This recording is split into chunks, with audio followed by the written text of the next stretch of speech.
Bilik toilet umum memang sengaja dibuat minim privasi. Celah besar di bagian bawahnya dibuat agar kamu ingin keluar dari sana secepat mungkin. Berkat desain ini, antrean panjang bisa dihindari. Kamu bisa memakai tutup plastik dari cangkir soda sebagai tatakan gelas. Bentuknya cocok sekali untuk menjadi alas minumanmu dan menjaga permukaan mejamu dari basah. Tapi tutupnya jangan dibalik, taruh saja di meja dengan arah yang sama seperti saat masih dicangkir. Lubang-lubang kecil di beberapa jenis ransel ini dirancang untuk mengikat perlengkapan ekstra. Jadi, kamu bisa memasukkan tali dan mengikat sepatu katsmu kalau tak ingin menyimpannya di dalam ransel atau menentengnya. Titik kecil di sebelah kamera iPhone-mu ini adalah mikrofon. Mikrofon ini membantumu mendapatkan kualitas suara yang baik saat merekam video. Kamu baru saja membeli sebotol minyak baru. Kamu melepas tutupnya dan melihat gabus kecil yang bisa kamu sobek ini dengan menarik lingkarannya. Cabut, tapi jangan dibuang. Letakkan kembali dalam posisi terbalik untuk mengontrol aliran tuang minyakmu dengan menekan jarimu ke arahnya. Tonjolan kecil pada tombol F dan J di keyboard membantu jarimu bergerak saat melakukan pengetikan sentuh. Saat jari telunjukmu berada di tonjolan ini, kamu tahu persis di mana huruf lain berada. Sikat di sisi eskalator bukan dibuat untuk membersihkan sepatumu, melainkan untuk keselamatanmu. Bulu nilon ini mencegah tali dan pakaianmu masuk ke dalam roda gigi eskalator. Jangan sampai kejadian ya. Kebanyakan gagang pintu terbuat dari kuningan. Jenis logam ini baik dalam melawan mikrob. Bakteri tidak bisa berkembang biak terlalu banyak pada permukaan seperti ini. Jika kamu terjebak di dalam mobil saat kecelakaan dan tidak bisa membuka pintu, kamu bisa memakai gagang sandaran kepala yang bisa dilepas untuk memecahkan jendela dan keluar. Ingat plastik bulat kecil di bawah tutup botol? Objek kecil ini membantu menjaga ruang hampa di dalam botol, menjaga sodanya tetap segar.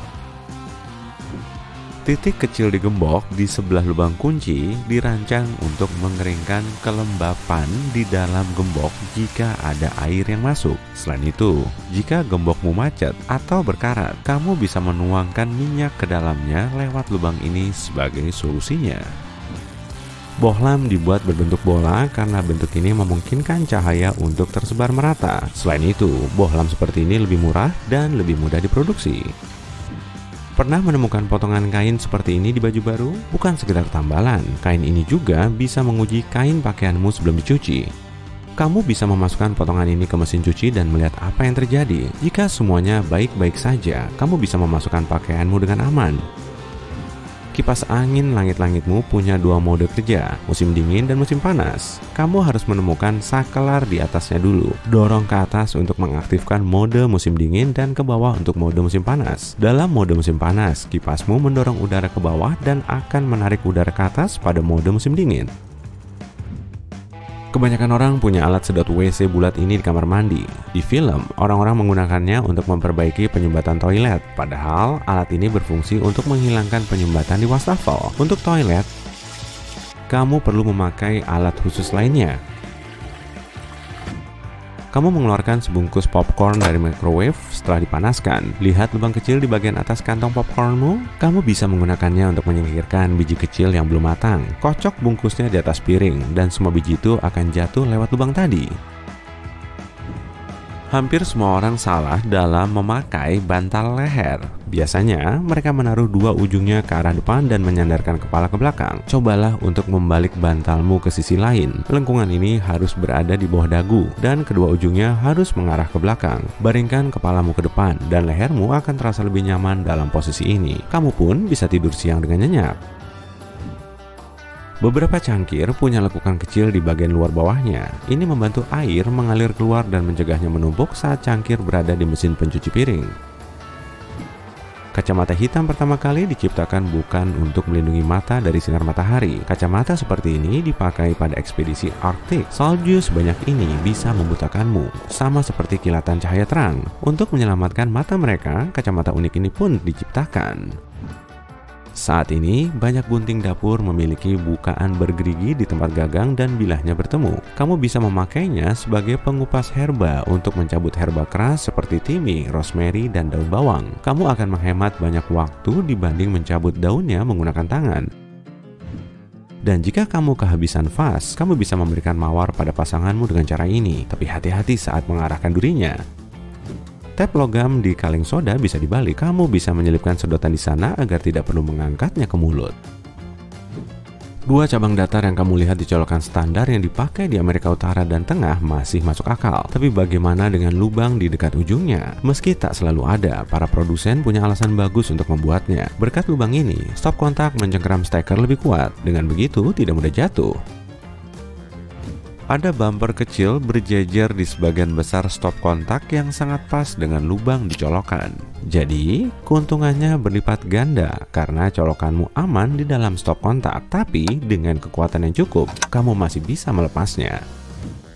Selain itu, lubang ini juga memungkinkanmu menghubungkan daya listrik langsung ke colokan. Jadi, kamu tidak perlu memakai stop kontak listrik. Bukan cuma itu, kamu juga bisa menempatkan mekanisme penguncian melalui lubang ini. Dengan begitu, tidak ada yang bisa mencolokkan perangkatmu ke stop kontak.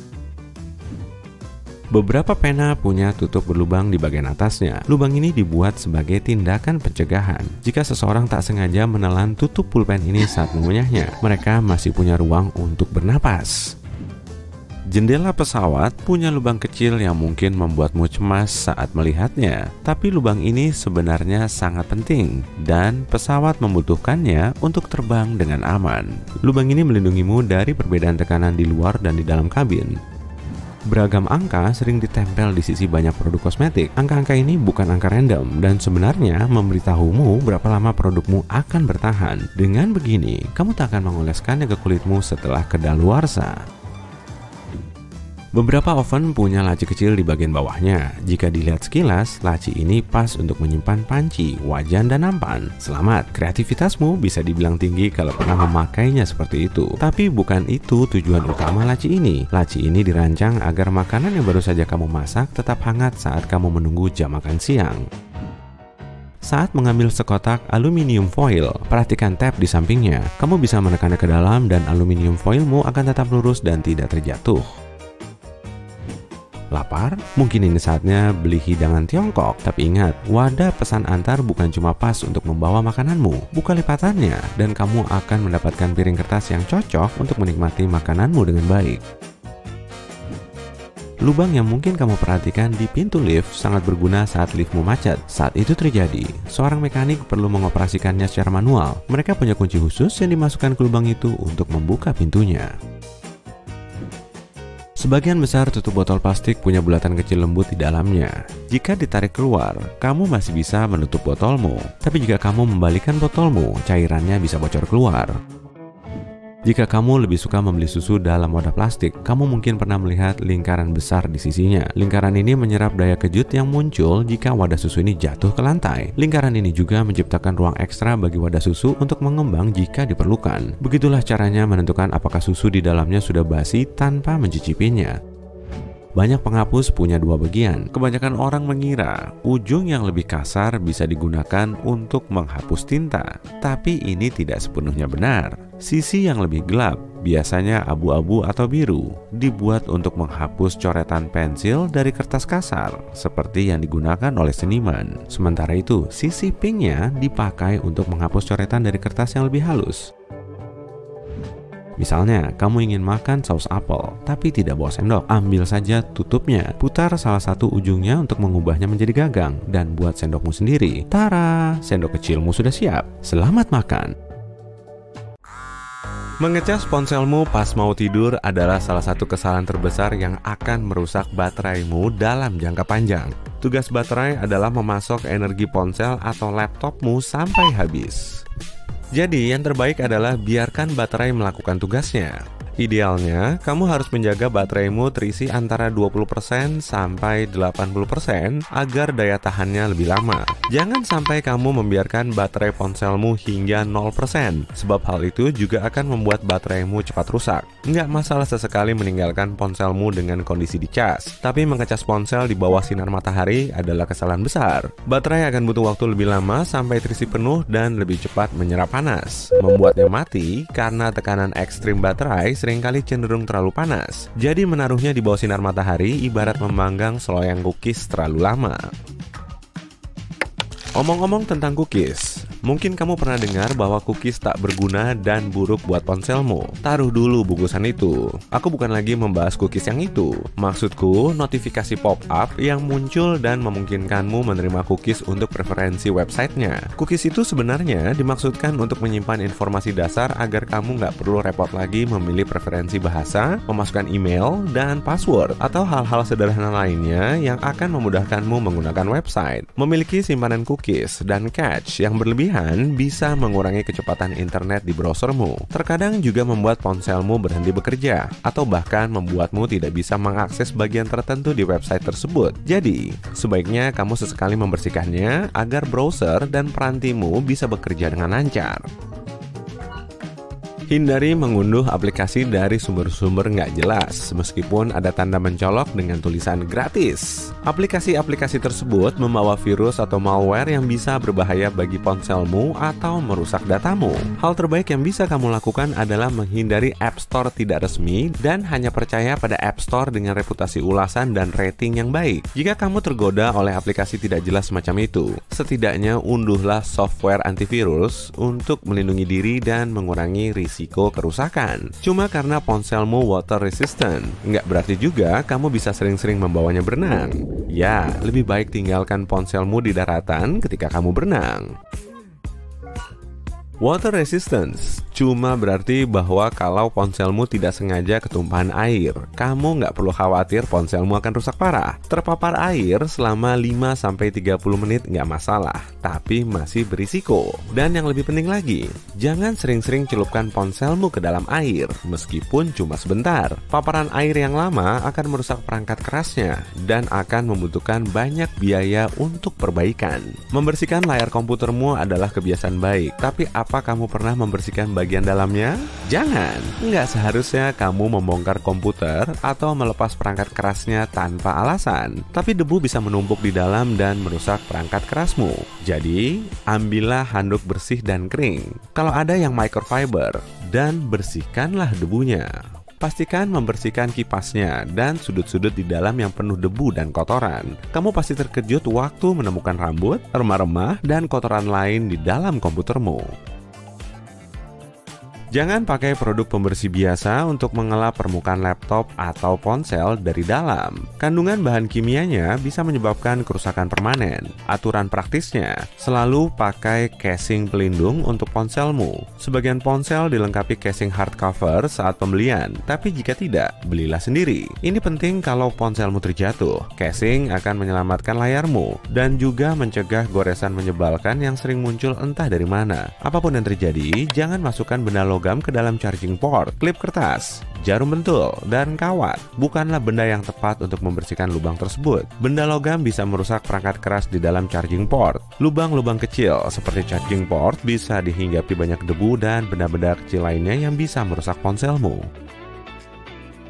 Gunakan benda dari kayu seperti tusuk gigi untuk membersihkan tepinya. Pastikan membersihkan dengan hati-hati. Kalau tidak, kamu bisa merusak beberapa bagian sensitif di dalamnya. Jangan mencoba membersihkan debu dengan meniupnya. Partikel air bahkan lebih merusak daripada benda logam. Jangan bawa laptopmu dengan memegangi layarnya, meskipun hanya jarak dekat. Bodi laptop dibuat karena alasan tertentu. Bodi tersebut bisa menahan tekanan ketika diangkat dan diletakkan di permukaan apa saja. Layarnya tipis dan sensitif, serta memiliki engsel yang rapuh yang tidak dibuat untuk menahan jenis tekanan seperti ketika dibawa. Cara membawa laptop yang ideal adalah dengan memegangnya menggunakan dua tangan dan menaruhnya di permukaan yang halus dan rata. Ketika terhubung dengan Wi-Fi umum, selalu pastikan koneksinya sah. Bayangkan ini, kamu sedang duduk di kedai kopi favoritmu dengan banyak kerjaan di tangan dan menemukan ada dua jaringan Wi-Fi independen. Kamu memilih salah satunya dan sampai di landing page di mana kamu diminta memasukkan email, password, dan informasi pribadi lainnya. Aneh. Landing page itu hampir sama seperti halaman yang biasanya kamu buka, tapi kamu melihat beberapa hal yang cukup aneh. Pertama, ada beberapa typo umum di halaman masuk, lalu logo kedai kopi berbentuk piksel. Ini adalah situs mockup yang dipakai orang-orang jahat untuk mencuri datamu. Karena mereka yang mengendalikan situs tersebut, mereka bisa melihat email dan passwordmu, juga dapat memiliki akses ke rekening bankmu serta informasi sensitif lainnya. Sebagian situs mock-up tanpa cacat, jadi lebih baik kamu waspada kalau memakai Wi-Fi umum. Ketika ada yang rusak, lebih baik diperbaiki di dealer resmi. Mereka sudah terlatih untuk memperbaiki peranti khusus dan bisa menjamin tersedianya suku cadang tertentu dari perusahaan. Bengkel tak resmi bisa merusak perantimu, terutama untuk gawai unik yang cuma bisa diperbaiki oleh pusat resmi. Berhati-hatilah saat memilih tempat untuk memperbaiki gawaimu. Jadi, akhirnya kamu mendapatkan ponsel dengan penyimpanan besar seperti yang telah kamu impikan. Tapi, jangan terhanyut dan memasang banyak sekali aplikasi dan program, atau menyimpan ribuan foto serta video yang mungkin tak akan terpakai. Pastikan kamu tahu apa yang kamu unduh dan simpan di gawaimu. Kamu bisa buka pengaturan dan bersihkan yang tak terpakai di sana. Kalau ini tidak berhasil, ada software pihak ketiga yang memungkinkan kamu membersihkan program atau file tak terpakai tanpa merasa terlalu terikat. Memang sulit untuk menghapus semua itu kalau kamu masih berpikir, "Hey, nanti aku akan butuh itu." Ini semua tentang mengendalikan diri. Tapi, jika faktanya memang kamu butuh sebagian aplikasi itu dan nggak tega menghapusnya, coba simpan dalam hard disk eksternal.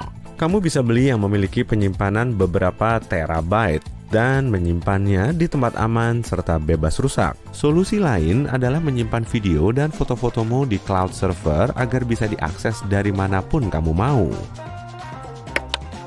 Jika kamu sibuk bekerja dan nggak sempat menyimpan file ke dalam folder yang telah ditentukan, kamu cuma menaruhnya di seluruh desktopmu. Dan setelah beberapa minggu, kamu akan lihat laptopmu menjadi lambat banget. Desktop yang berantakan sebenarnya bisa memperlambat laptop karena inilah antarmuka utama yang menyita semua RAM. Luangkan waktu untuk merapikan file-filemu agar desktopmu bersih dan cepat. Mode malam bukan cuma keren karena bisa mengganti antarmuka aplikasi dan gawaimu, tapi juga sehat. Jika kamu termasuk orang yang matanya selalu nempel di layar ponsel, antarmuka berwarna gelap bisa mengurangi ketegangan matamu dan menjaganya agar lebih nyaman. Beberapa aplikasi populer memakai mode malam sambil tetap menjaga fungsi dan pengalaman pemakai yang sama. Keuntungan lain dari mode malam adalah kamu bisa menghemat baterai lumayan banyak. Jika layar ponselmu jenis OLED atau AMOLED, semua piksel gelap yang nggak bersinar nggak menghabiskan baterai. Jadi, jika kamu nonton video, semua yang gelap atau hitam bukanlah piksel aktif, yang artinya ponselmu nggak memakai baterai untuk memasok daya ke bagian layar tersebut. Jika kebanyakan aplikasi dan antarmuka ponselmu adalah mode malam, kamu sudah pasti menghemat baterai. Mungkin kamu juga bisa hemat baterai tanpa menggunakan kunci layar dan layar beranda dengan animasi yang mewah. Biarkan keduanya tetap hitam polos. Biasanya, kamu melakukan navigasi melalui layar beranda untuk menemukan aplikasimu, dan pastinya akan lebih mudah dan cepat dengan latar belakang gelap polos. Kamu penasaran ya, saat bateraimu tinggal 1% kok ponselmu masih bisa nyala lama? Kemungkinan sih ponselmu lagi nyari aman aja. 1% ini bisa dipakai untuk berjaga-jaga barangkali kamu perlu nyalain Wi-Fi, Bluetooth, streaming film sambil mengunduh pembaruan sistem. Dan kalau cuma dipakai untuk ngecek feed di sosmed, 1% pun bisa loh nyala sampai lama. Selain itu, kalau dilihat dari sisi psikologi, kamu pasti akan langsung lari terbirit-birit untuk mengecas ponselmu saat melihat baterainya tinggal 1%. Nah, tapi baterai zaman now nggak bisa dicas full maupun sampai kosong melompong. iPhone-mu nggak tahan dingin ya? Tiap kali dibawa ke tempat yang suhunya di bawah 0 derajat Celcius, pasti langsung mati. Coba deh masuk ke bagian setting, battery, lalu cek kondisi baterainya. Kalau angkanya kurang dari 85%, sebaiknya ganti bateraimu deh. Salah-salah nanti malah akan mati kalau kamu perlu keluar rumah. Mentang-mentang HP-nya baru, ponsel lama langsung dianaktirikan. Kelakuan siapa tuh? Ponsel lamamu tetap perlu kamu cas secara rutin. Kalau jarang dicas, umur bateraimu akan berkurang. Selama kamu masih mau menyimpannya untuk tujuan berjaga-jaga, isi dayanya secara berkala setiap tahun. Begitupun dengan konsol game dan laptopmu. Aktifkan mode gelap agar baterai ponselmu jauh lebih awet. Semakin cerah latarnya akan semakin banyak energi yang digunakan. Nah, kalau kamu memasang mode gelap, energi yang terpakai akan sedikit. Kamu pakai laptop Mac. Kalau lampu latar di keyboardnya menyala, ubah pengaturannya agar baterainya lebih awet.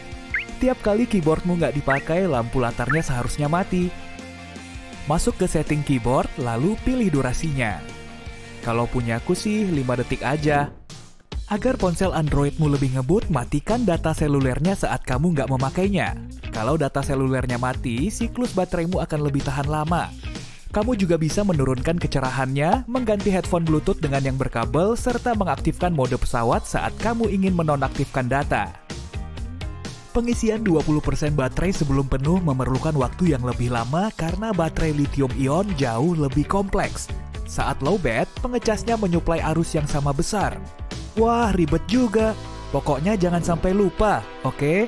Bagian dalam ponsel dilengkapi dengan sirkuit pelindung untuk menghemat baterai. Saat ponselmu mati karena baterainya 0%, sebetulnya di dalamnya masih ada dayanya. Tapi gadgetmu didesain agar tidak memakainya. Kalau baterai ponsel zaman now benar-benar sampai 0%, kamu nggak akan bisa mengecasnya lagi. Kalau sudah begini, kamu harus beli HP baru. Jangan kuras bateraimu sampai kosong melompong lalu mengecasnya sampai 100%. Menurut para pakar, persentase terbaiknya berkisar dari 20-90% agar bateraimu tetap awet.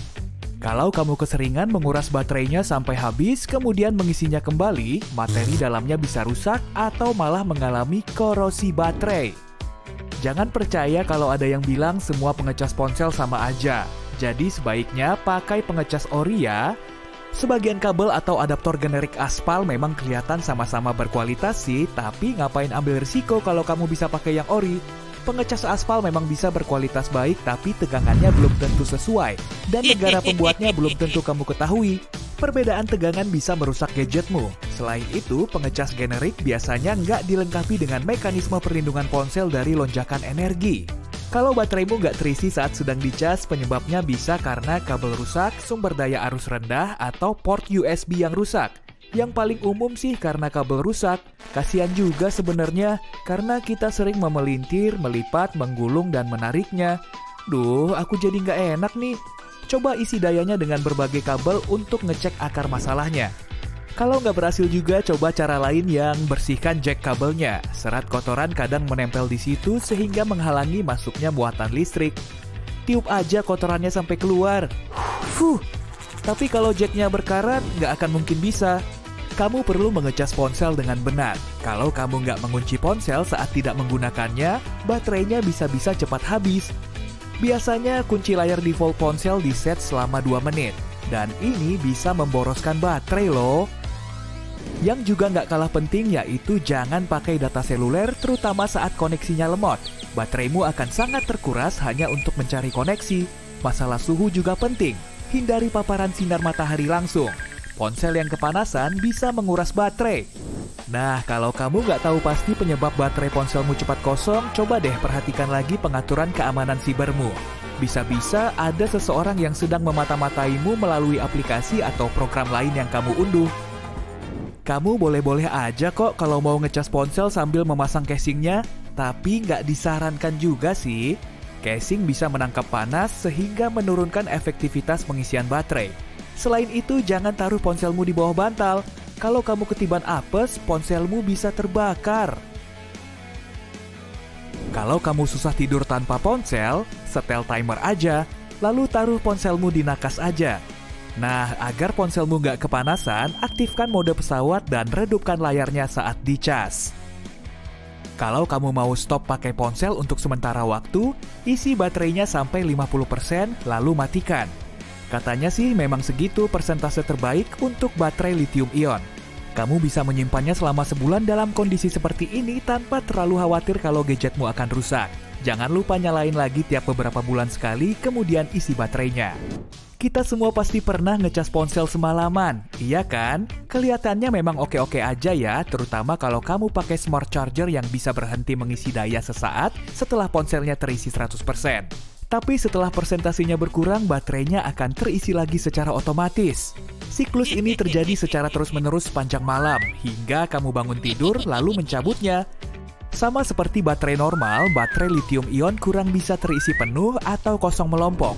Kalau kamu mengecas dan menggunakan ponsel secara bersamaan, bateraimu bisa-bisa akan kebingungan. Daya ponselmu akan terisi dan kamu malah langsung menyedot energinya. Kemudian baterai akan terisi lagi. Siklus kecil ini bikin bateraimu bekerja ekstra sehingga cepat rusak. Kamu nggak mau mematikan gadget saat mengecas ya? Takut ketinggalan chat dan notifikasi lain? Oke, tapi please jangan keseringan pakai gadgetmu saat sedang dicas ya. Selain itu, jangan cas ponselmu di mobil. Daya listriknya jauh lebih kecil dari jumlah yang diperlukan.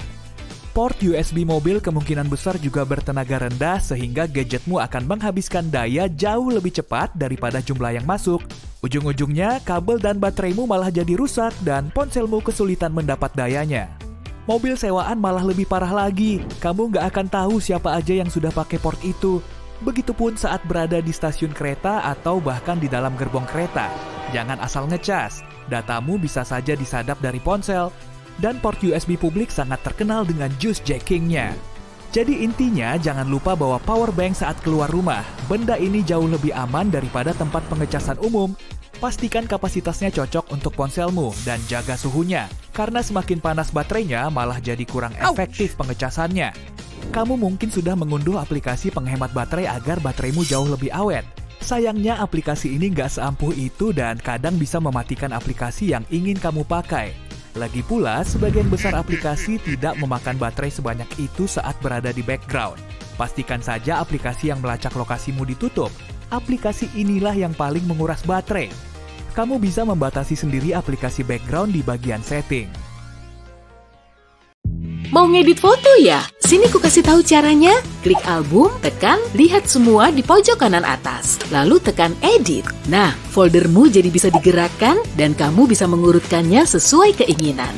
Di iOS 14, aplikasi cuaca bisa ngasih info soal indeks kualitas udara di beberapa kota besar di seluruh dunia.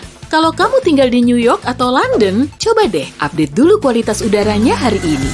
Di aplikasi yang sama juga tersedia pembaruan lain. Perakiraan intensitas hujan atau salju dalam 1 jam ke depan diperbarui setiap menit. Tapi, fitur ini cuma bisa dinikmati oleh pengguna iOS 14 di Amerika Serikat. Buat kamu yang tinggal di Amerika Serikat, Eropa, Jepang, Kanada, atau Australia, tersedia juga peringatan kondisi cuaca buruk seperti tornado, badai, atau banjir. Kalau kamu tinggal di tempat yang sangat dingin dan iPhone-mu terus-terusan mati karena kedinginan, buka pengaturan, baterai, kemudian periksa kondisi baterai. Kalau angkanya menunjukkan kurang dari 85%, sebaiknya ganti bateraimu ya. Sejumlah aplikasi pada iOS 14 juga bisa disatukan loh. Seret saja ikonnya hingga menimpa ikon lain seperti saat kamu mau memasukkan aplikasi ke folder. Dengan begini, kamu bisa mengatur layarmu sesuai kebutuhan. Plusnya lagi, kamu bisa lebih menghemat waktu tiap kali pegang ponsel. Di iOS 14, kamu bisa mengambil screenshot dengan mengetukkan jari ke belakang ponsel sebanyak 2 kali. Untuk mengaktifkan fitur ini, kamu perlu masuk ke aksesibilitas, sentuh, dan ketuk bagian belakang. Pilihannya juga lengkap, ada jepretan layar, bisukan, layar utama, layar terkunci, pokoknya banyak deh. Ada juga fungsi 3 ketukan kalau kamu suka mengetuk-ngetuk ponsel. iPhone-mu juga bisa loh memindai berbagai macam dokumen, bahkan mengkopas teks dari foto. Widih, canggih! Unduh aplikasi Google-nya, lalu tekan ikon frame di pojok kanan atas. Setelah kameranya terbuka, kamu cuma perlu memilih mode teks, lalu cekrek-cekrek, tinggal foto deh teks yang mau kamu pindai. Sabar aja sebentar, setelah prosesnya selesai, kamu akan bisa mengkopasnya. Kamu juga bisa menggunakan fitur ini untuk menerjemahkan nama makanan, rambu lalu lintas, dan papan penunjuk berbahasa asing secara cepat. Di iOS 14, kamu masih bisa mengatur waktu alarm dengan menggulirnya, bukan dengan memencetnya. Kalau koneksi internetmu lemot, coba deh aktifkan mode pesawat. Tunggu aja 5-10 detik agar koneksimu lebih ngebut. Kalau ponselmu 3G, koneksinya akan berubah jadi LTE. Dalam mode ini, kamu bisa mengecas ponsel 15% lebih cepat. Agar kualitas video di ponselmu lebih bagus, kamu juga bisa mencoba 3 tips sederhana ini. Pilih pengaturan, kamera, dan format. Kemudian, pilih tangkapan kamera efisiensi tinggi. Kembali ke menu, buka video kedua, dan pilih Full HD pada 30 frame per detik. Terakhir, aktifkan grid di bagian komposisi. Gambarmu pasti akan kelihatan celing. Pertimbangkan juga soal keamanan siber ya. Di bilah pencarian, ketik kata sandi. Lalu, pilih rekomendasi keamanan dan aktifkan fungsi deteksi kata sandi yang diretas. Kalau salah mengetik angka di kalkulator, kamu bisa menghapusnya kok dengan mengusap ke kiri. Trik yang sama juga bisa kamu pakai saat salah memencet nomor telepon. Ya udah, tinggal usap aja untuk menghapusnya. Di iOS 14, kamu nggak perlu buang-buang waktu dengan membuat seabrek folder aplikasi. Tenang, ada perpustakaan app kok yang secara otomatis mengelompokkan aplikasi yang kamu pakai. Bagian baru ditambahkan berisi aplikasi yang baru kamu unduh dan menampilkan klip aplikasi yang baru diluncurkan. Kamu juga bisa mengatur aplikasi browser atau email default. Buka pengaturan, lalu gulir ke bawah sampai terlihat aplikasi yang mau kamu jadikan default. Saat aplikasinya ditekan, akan muncul aplikasi browser default. Nah, tinggal pilih dari daftar aja. Gampang kan? Dengan fitur keren di iOS 14 ini, kamu bisa menyembunyikan foto-foto pribadimu. Buka pengaturan dan pilih foto. Gulir ke bawah sampai terlihat album tersembunyi. Kalau fitur ini diaktifkan, orang lain yang bisa mengakses ponselmu juga bisa melihat fotomu. Semua iPhone, baik iPhone 5 jadul maupun iPhone 12 terbaru, dilengkapi dengan pembaca kode QR bawaan. Di iOS 14, bahkan bisa memindai hampir semua kode meskipun rumit dan tertempel di objek lain.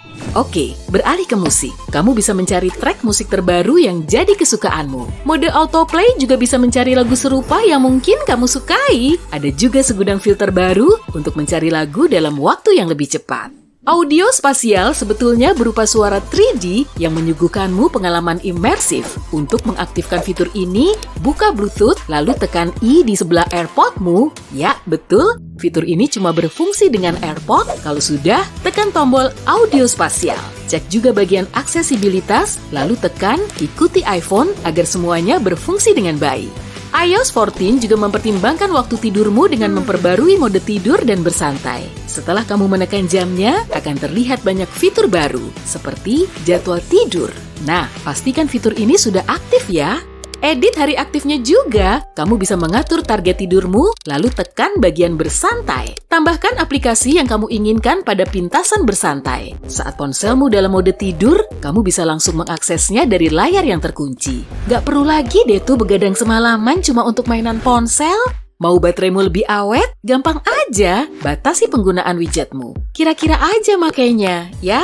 Dan jangan sering-sering pakai widget yang perlu banyak data agar tetap up to date. Atau otomatiskan mode daya rendahnya kalau baterai ponselmu mencapai persentase tertentu. Buka otomasi, tekan tombol plus, lalu buat pengaturan otomasi baru.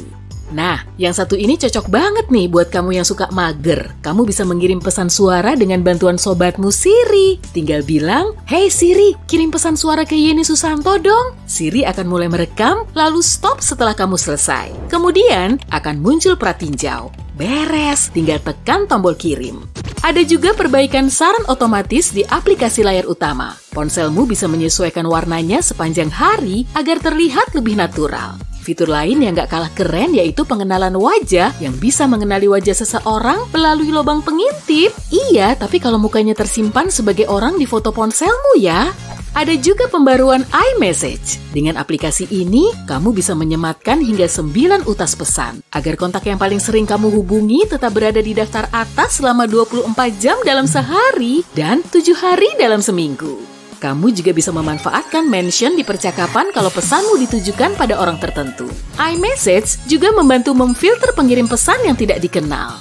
Dengan fitur beritahu saya, kamu akan menerima pemberitahuan pesan setiap kali namamu di-mention. Meskipun seluruh percakapannya telah kamu bisukan, jadi nggak akan ada pesan penting yang terlewatkan. Selain itu, kamu nggak perlu memfilter sekian banyak pesan yang tidak ditujukan kepadamu. Fitur baru iMessage, yaitu emojinya, juga di-upgrade besar-besaran. Ada 11 gaya rambut dan 19 tutup kepala baru untuk membuat kreasi emoji kesukaanmu. Coba aja kirim emoji pelukan plus pipi merah merona dengan stiker terbaru itu. Wadaw! Mode jiggle juga diperbarui loh. Untuk mengaktifkannya di iOS 14, tekan celah kosong di layar dan tada! Semua ikon aplikasi mulai bergoyang. Dalam mode ini, kamu bisa menghapus atau memindahkan aplikasi ke perpustakaan. Caranya dengan menekan tanda strip kecilnya. Untuk keluar dari mode ini, tekan celah kosong atau tombol besar di sebelah bawah. Mode ini juga bisa menyembunyikan halaman yang jarang kamu pakai. Aktifkan mode jiggle, lalu tekan bilah kecil bertitik-titik di bagian bawah. Akan muncul halaman yang terpisah-pisah. Hapus tanda cek dari halaman yang ingin kamu sembunyikan, kemudian tekan selesai. Beres! Untuk memunculkannya lagi, ulangi langkah yang sama kayak tadi. Tapi, beri tanda cek di halaman yang perlu kamu munculkan ya.